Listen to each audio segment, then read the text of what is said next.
The boys of James Duffy Esquire, delighted captain of the Dundee side, deservingly of that victory over Rangers. And by the way, that was a recorded session of the afternoon, and you can see now that Dundee are top of their section, and all they're required to do now is to win to go through to the final stages of the tournament tomorrow night.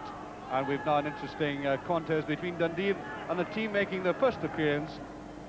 And may I just remind you that you are back live with us. What you saw was, as I say, recorded session. And this game is going out live from the Scottish Exhibition and Conference Centre.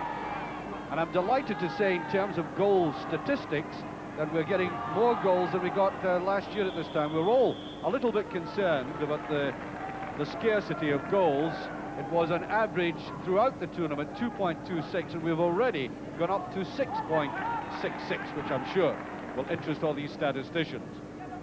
And Dundee must be purring with contentment at having beaten Rangers and getting goals like that from Rafferty. Well, maybe in training in all the snow, he's got a little bit frostbitten. That's what it seemed like there for this goal. Little bit of a boo-boo here. Goalkeepers indoors should hold these balls like that. And Dundee have gone in the lead, and indeed played very impressively throughout the game against Rangers. Goalkeeper, of course, the only one allowed in that diagonal area there, that crisscross section in front of the goal. If a player runs into it by accident, the referee simply uses his discretion. Very tiring tournament this for the players. They start off with a great zest, and then they begin to slow down, becoming tactically aware of each other, and the old limbs and joints begin to creak a little. Ian Angus, that's for Scythe. He's going in very close to the goal, and nobody following up behind. Motherwell, one of the unfortunate clubs in the big freeze-up. They simply not had enough games. Game against Hearts cancelled this week. They might be a little rusty. This you will notice, as we have done with the other games, a slow build-up. Very careful and studied. Getting the players to come towards them, and this time Alistair Maxwell must have been shaken by that ridiculously simple goal. 1-0 for Dundee. Tall, gangling figure of Stuart Forsyth. Ian Angus doesn't drift away with it. Nice to see Tom Boyd in action again. Very good save. Tom Boyd, who's been off injured.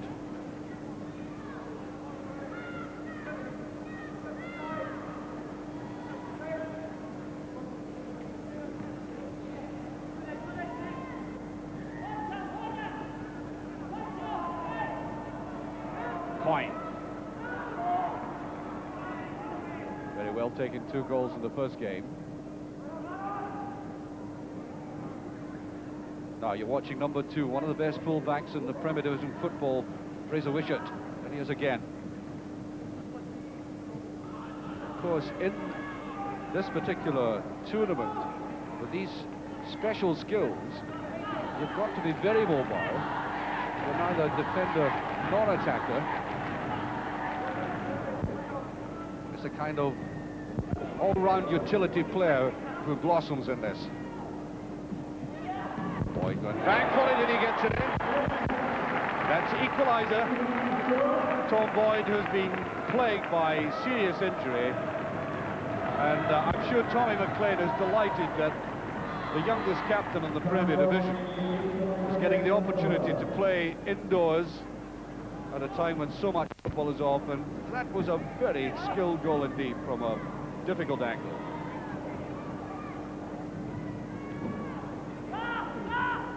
Of course, Dundee have had the benefit of that prior game, and I think Motherwell are just beginning to adapt. Duffy. There's Rafferty. Of course, it's useful if you can play the Tanner Bohr stuff as well. The goalkeeper slightly slow coming for it.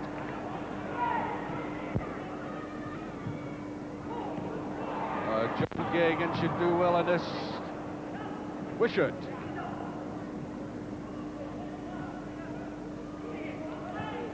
And at the interval in this game, I'll be having a brief word with the Secretary of the SFA, Ernie Walker, sitting beside me, engrossed in this competition, in this particular game.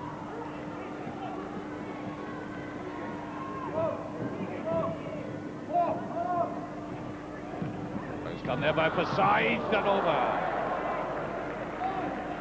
Well, I think all the players are aware that that's the sort of thing they've really got to exploit. The quick rebound from the retaining walls, and watch it, there was nobody quick enough to come in on that. Wishart.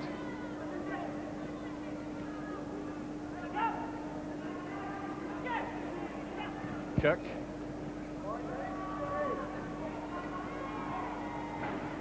Duffy! Oh. Well, I don't know what's afflicting the goalkeepers. They quite simply haven't seen footballs for very long with this freeze-up.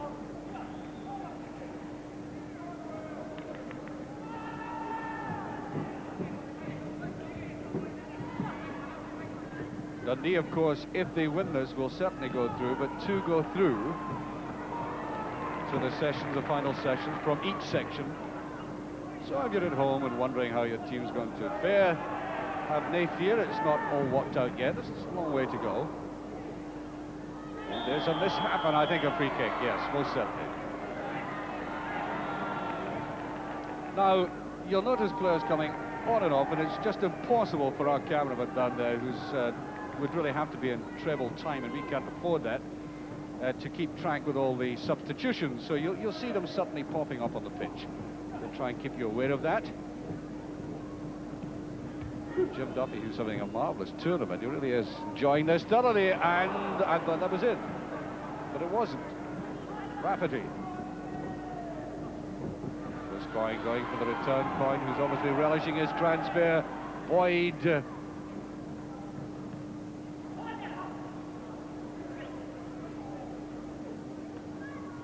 And we've about 2 minutes 15 of this first half remaining.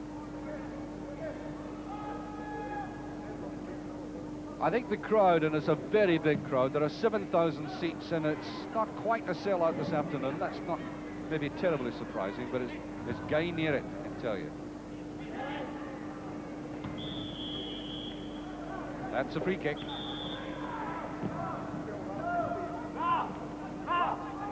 Yeah, well, that's a marvellous view of this. It really is very spectacular.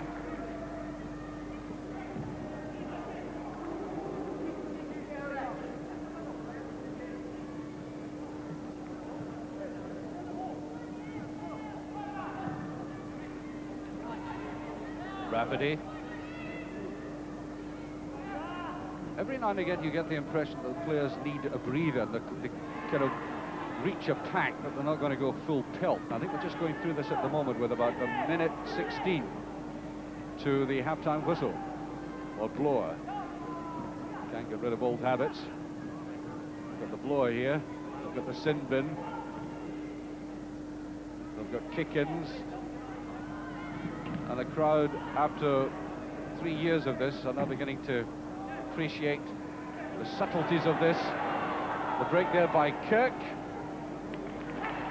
and Duffy once again going back right down the middle. We're counting down towards half-time. Rafferty, he's done it, yes. Excellently taken goal. Rafferty second, well, I'm quite sure he was as embarrassed as the goalkeeper for the first. Didn't really mean it, but he meant this one. What was the jet streaming out as it went in off the post.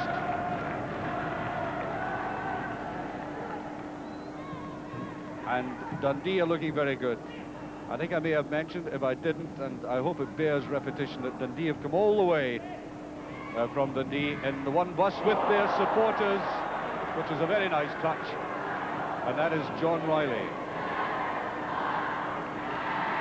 And all the kids in the hall count us down as we go into half-time, and Dundee are in the lead, and As I said, Ernie Walker is sitting beside me. He's not exactly wearing a broad smile, but I think you must be very contented with the way this is shaping, Ernie. Particularly, as I said just at the start, we've got, actually, we've worked it out 3 times the number of goals of last year.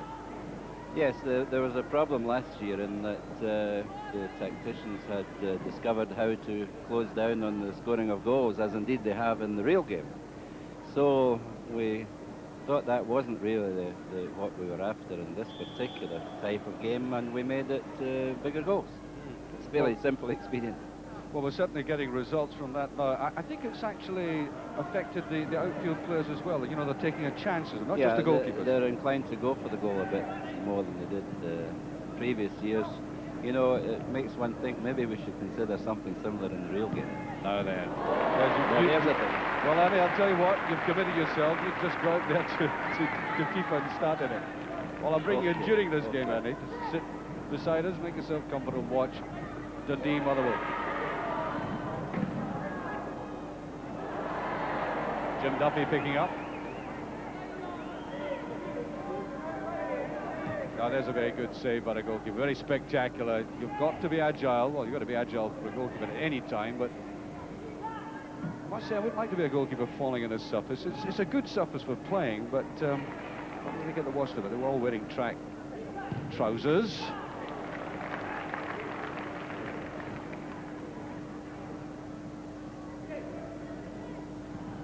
That's Kirk.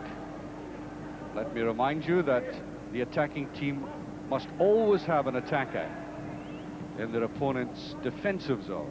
Work that one out. Simply means you've got to have one in their half. And last third. John Riley is normally good at turning like that.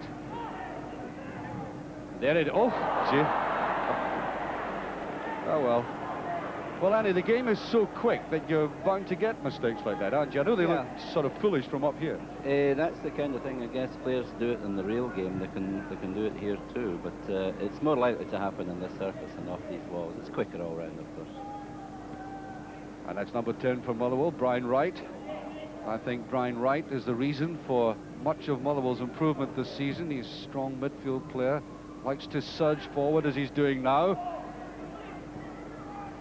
Oops, looked like a free kick to me.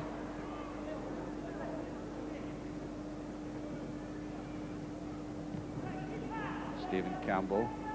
That's Derek McWilliams now. They've brought on the younger players. It's a very exacting and demanding tournament, and the judicious use of players, the conservation of energy, is of prime importance.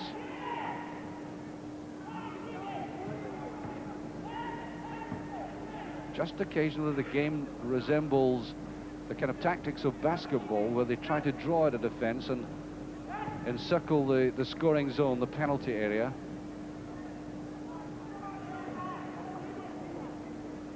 But thankfully, as I said, they do surge forward slightly more than last year, and we've got the goals to prove that. Kirk, 7 minutes left. Dundee still up. Always got to be reminded of the score by people. We're seeing so many games, so many players coming on and off, and so many goals. It is 2-1 for Dundee. And it is confirmation.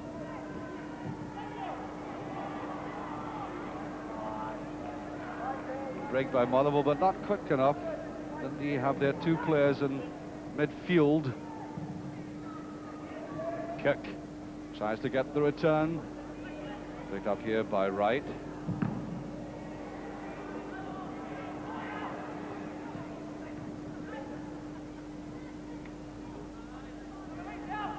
There. Wright. And I think a free kick, yes. It was John Riley backing in, and the referee was right there on the spot. The referees, I may say, enjoy this as well. Apart from anything else, they're not out there in the open getting frozen as so many of them are at the moment. I must say this is a largely quieter game than some of the earlier ones.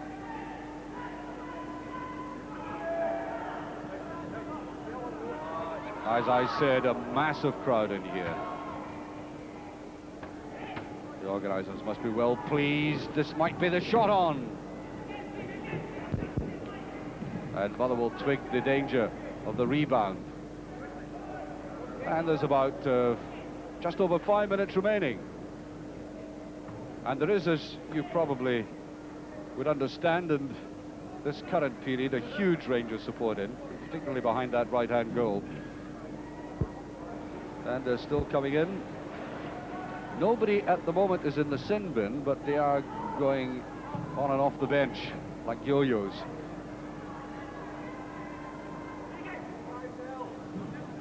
Now, I'll do what commentators sometimes do deliberately, getting a goal. It doesn't look, and say it doesn't look as if there's going to be any more scoring, and that Dundee will simply casually go through. Now, we should get a goal any second now.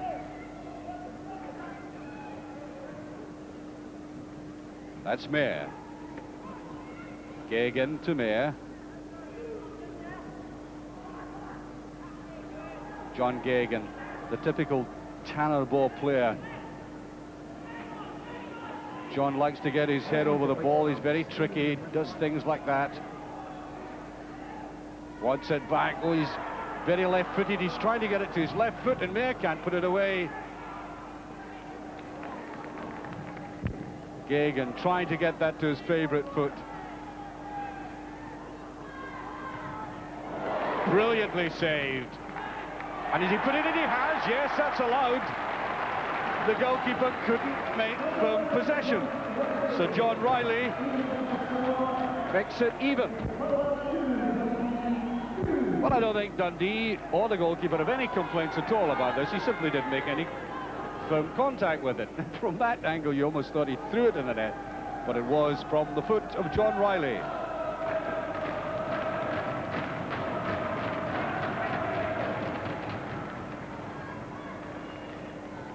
Well, I've budgeted for that happening, predicting no more goals, so we'll see if Dundee can fight back now. I suspect, you know, that because of the amount of games that some of these players haven't had, that they should have had any, that there's some tired legs out there already. Yeah, I guess it's a reasonable training session for them. Most teams are short of games, of course, at the moment. We did increase the pool of players for this tournament to 14 for each club from 10, in order that nobody need feel overtaxed, as it were, with perhaps midweek games coming up next week. But the way the weather's looking right now, maybe there won't be so many games, if any, in fact. And I think some of the players, in fact all of the players that I've talked to anyway, are relishing the prospect of a good afternoon and evening's round of football. Well, as a football fanatic, I would go and stand and watch schoolboys playing in the playground just to see a football match, and this you're getting, I suppose, a sophisticated development of that kind of playground game.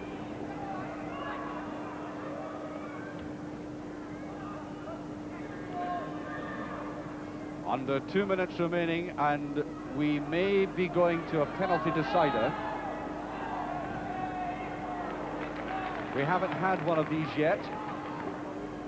All the games have to reach a conclusion, and if it's a draw at the end of normal time, we go into penalties.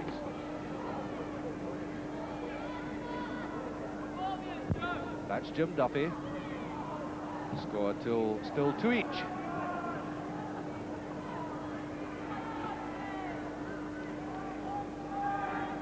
All the teams, by the way, have decided to put in the squad some interesting young players whom supporters haven't had the opportunity to see, perhaps not even reserve teams, regularly. You'll see them popping up every now and again. That's Stuart Rafferty, scorer of a couple of goals. And we have exactly a minute remaining. The scores are even. And it's not. Oh, dear. Well, I don't think the Motherwell players can believe it. That's a hat-trick for Rafferty. 2 of the goals are, I think, in the category of pantomime. The goalkeeper's name is Alistair Maxwell, and I think he's having an off day.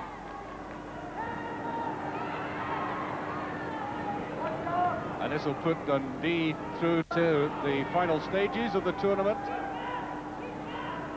And I don't think they'll mind the journey back to Dundee and the return if they get that. And that is a free kick with only 18 seconds remaining.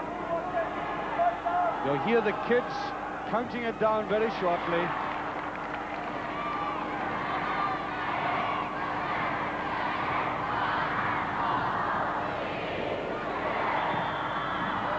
And on the last second, a save there, and I think it's all over. Yes, of course it is. Who would argue with the count from the kids in a packed exhibition centre as they're walking off the pitch as a man who's done more, I think, in the 2 games than anybody else to get Dundee into that very favourable position.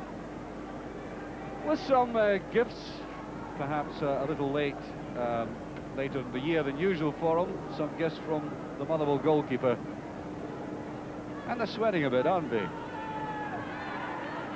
And we should be getting an interview very shortly. In fact, I think it's Jockey Scott, the Dundee manager, who's with Dougie Donnelly. So, over to you, Dougie. Well, Jockey, I'm sure highly delighted at that win, because it means you're back tomorrow night, doesn't it? Yeah, it's put us into the quarter-finals, so it's good to be there. As a manager, how seriously do you take this kind of tournament? It's enjoyable. It's different from what we're used to, so the players thoroughly enjoy it. And the financial rewards are good, so they want to get as far as they can. And obviously with so many games off just now, it's a good competitive run out for the players as well. That's true. It's been difficult at the moment getting training done or getting games for ourselves. So this helps to keep them fit. Do you spend a lot of time thinking about tactics or how you're going to play the game, or is it just a case of out you go and enjoy yourself, lads? No, they just go out and play. Simple as that. Well, they've done it well enough so far. Well done, Jockey. We'll see you tomorrow night. Okay, thanks very much.